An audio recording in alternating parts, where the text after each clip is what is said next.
Hello friends, நான் வந்துட்டேன்.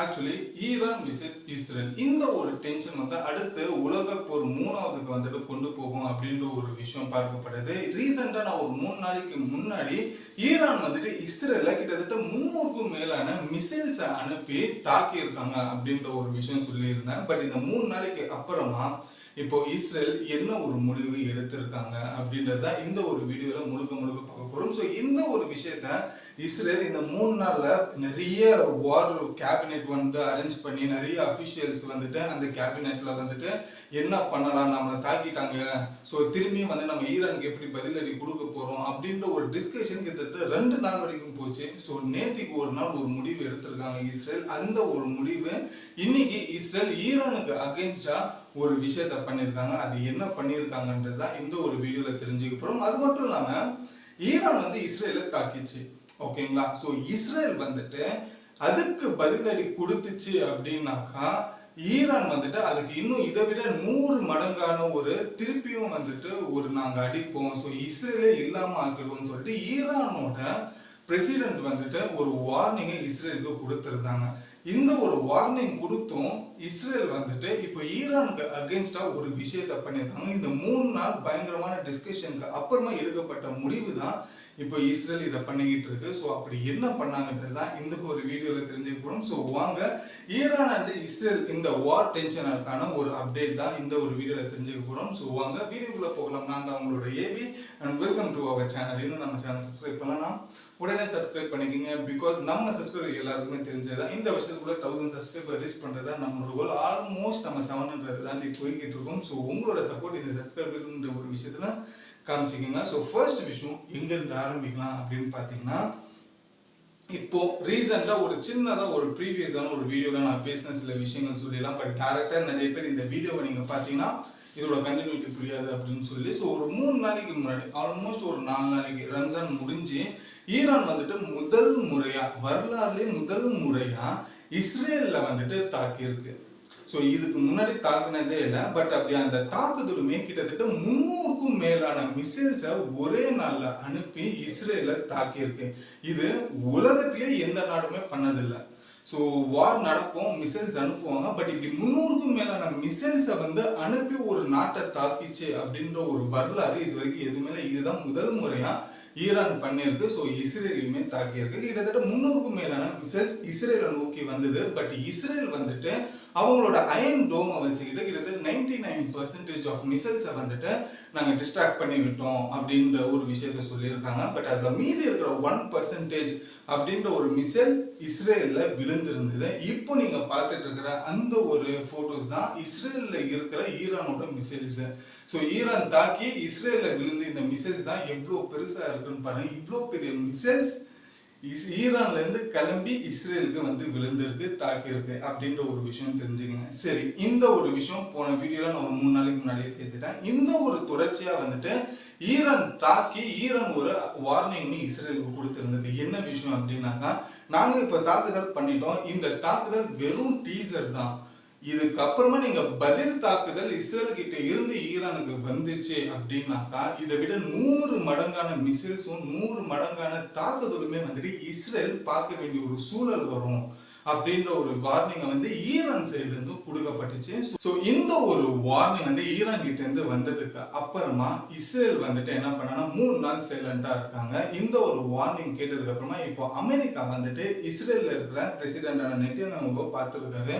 பார்த்ததுக்கு அப்புறமா அவர் வந்துட்டு ஒரு ஆறுதல் சொல்லியிருக்காரு. யாரு? ஜோ பைடன், அமெரிக்க பிரசிடென்ட். என்ன அப்படின்னாக்கா, எப்பா இந்த வாரில் வந்துட்டு நீ தான் ஜெயிச்ச மாதிரின்னு ஆயிட்ட. ஸோ அதனால இதுக்கப்புறமா ஈரானை நீ திரும்பி தாக்காத. அவங்க ஒரு வார்னிங் கொடுத்ததுக்கு அப்புறமா அப்படி நீ தாக்குனா மிகப்பெரிய ஒரு சேதங்கள் வந்துட்டு இதுவும் இருக்கும். ஏன்னா ஒரே நாள் 300க்கும் மேலான மிசைல்ஸ் அனுப்பினவனுங்க. ஸோ நீ பாட்டுன்னு பதிலுக்கு வந்துட்டு தாக்கிட்டனா திரும்பி அதை விட பயங்கரமான ஒரு விஷயம் வரும். அதுவும் இல்லாமல் என் பேச்சை மீறி நீ வந்து தாக்குதல் ஈரானுக்கு பண்ணனா அமெரிக்கா சைட்ல இருந்து வர சப்போர்ட் உனக்கு கிடைக்காது அப்படின்ற மாதிரி ஒரு விஷயத்த வார்னிங் அமெரிக்கா பிரசிடென்ட்டுமே வந்துட்டு இஸ்ரேலோட பிரசிடென்ட்டுக்கு வந்துட்டு வார்னிங்குமே கொடுத்திருந்தாரு. ஒரு சைடு வந்துட்டு ஒரு அட்வைஸுமே கொடுத்திருந்தாரு. இந்த ஒரு விஷயம் கேட்டுட்டு வந்ததுக்கு அப்புறமா நெத்தன்யாஹூ வந்து ஒரு 3 நாள்ல கிட்டத்தட்ட 2 நாள் அவங்களோட அஃபிஷியல்ஸ், அப்புறமா டிஃபென்ஸ் சிஸ்டம்ல இருந்து மிலிட்ரியில இருந்து எல்லாருமே உட்கார வச்சு ஒரு டிஸ்கஸ் நடத்தியிருக்காங்க. கிட்டத்தட்ட 2 நாள் இந்த டிஸ்கஸ் நடந்தது. இந்த டிஸ்கஸ்க்கு பேர் வார் கேபினட் அப்படின்றது. இந்த 2 நாள்ல வந்துட்டு அவங்க கிட்ட பேசப்பட்ட விஷயங்கள் மொத்தம் 3 விஷயங்கள் பேசப்பட்டது. என்ன அப்படின்னாக்கா, இந்த வார் கேபினட்குள்ளேயே 3 தரப்பான மக்கள் இருந்தாங்க. அதுல ஃபர்ஸ்ட் ஒரு தரப்பு மக்கள் என்ன சொல்றாங்கன்னா, இப்போ ஈரான் வந்துட்டு இந்த மாதிரி ஒரு வார்னிங்ன்றது ஒன்று கொடுத்துட்டாங்க. ஸோ இதுக்கு மீறியும் நம்ம பதிலுக்கு வந்துட்டு நம்ம அட்டாக் பண்ணோம்னா திருப்பி அவங்க அதை விடவே 2 மடங்கு அட்டாக்ன்றது இஸ்ரேல் மேல நடக்கும். ஸோ அதுக்கு வந்துட்டு நம்ம கொஞ்சம் இந்த நேரத்தில் சைலண்டா இருக்கலாம்னு சொல்லிட்டு ஒரு தரப்பு மக்கள் சொல்லியிருந்தாங்க. 2வது தரப்பு மக்கள் என்ன சொல்லியிருக்காங்க அப்படின்னாக்கா, இப்போ நம்ம தாக்குதல் பண்ணிட்டோம்னா இப்போ அமெரிக்கா கிட்ட கிடைக்கிற சப்போர்ட் கூட நமக்கு கிடைக்காது.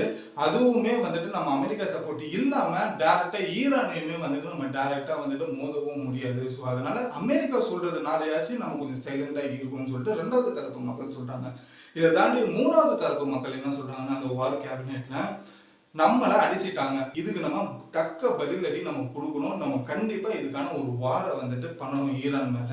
யார் என்ன பண்ணாலுமே பரவாயில்ல, நம்மளோட டிஃபென்ஸ் சிஸ்டம்ஸ் நம்ம கிட்ட இருக்கிற ஆயுதங்களை வச்சு ஈரானை வந்துட்டு தாக்கலாம்னு சொல்லிட்டு 3வது தரப்பு மக்கள் ரொம்ப ஸ்ட்ராங்கா இந்த ஒரு விஷயத்த பண்றதுக்காக வெயிட் பண்ணிட்டு இருக்காங்க. பட் இந்த ஒரு டிஸ்கஸ் கிட்டத்தட்ட 2 நாள் நடந்தது.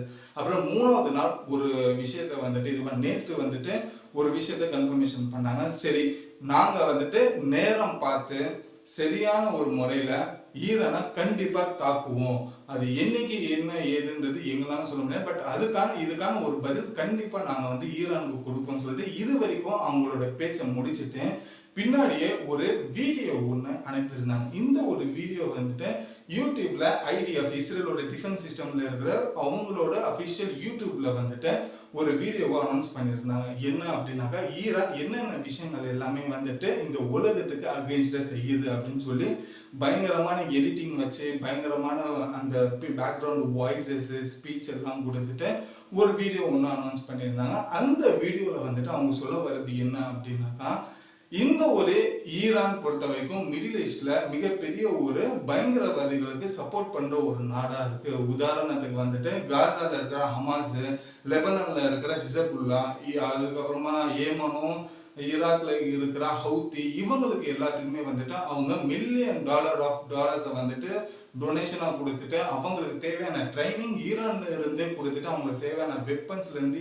எல்லாமே ஈரான் தான் சப்போர்ட் பண்ணிக்கிட்டு இருக்கு. இந்த சப்போர்ட்டிங் கிடைச்ச இந்த பயங்கரவாதிகள் வந்துட்டு எங்களை வந்துட்டு தாக்கிட்டு இருக்காங்க.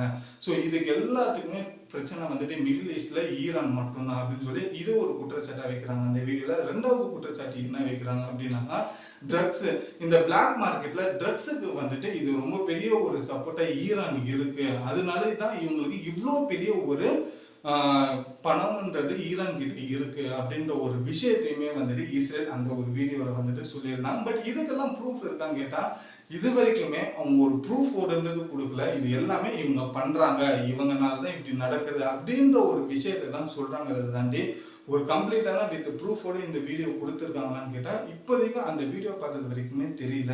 பட் ஒரு குற்றச்சாட்டை வைக்கணும், இந்த ஒரு விஷயத்தை வீடியோவை நம்ம அனுப்புறோம்னா மற்ற எல்லா நாடுகளும் ஈரான் பத்தியான ஒரு நெகட்டிவ் தாட்டை வந்துட்டு கொண்டு வருவாங்க அப்படின்ற ஒரு நோக்கத்துக்காக இஸ்ரேல் இந்த ஒரு விஷயத்த செஞ்சிருக்கு அப்படின்ற ஒரு விஷயத்த சொன்னாங்க. பட் இதுக்கும் ஈரான் ஒரு விஷயத்த ஆன்சருமே கொடுத்துருக்காங்க.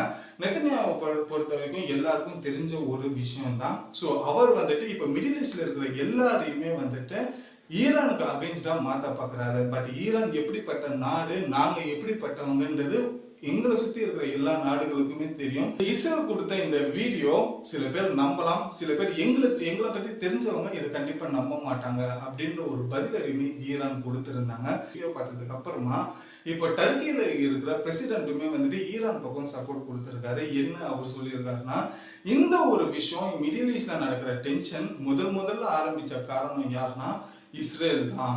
ஸோ இஸ்ரேல் வந்துட்டு ஆரம்பிக்கப்பட்ட அந்த பாலஸ்டைன் காசால இருக்கிற பிரச்சனை ஆரம்பிச்சதுனால தான் இப்போ இவ்வளோ தூரத்துக்கு வந்து நிற்குது.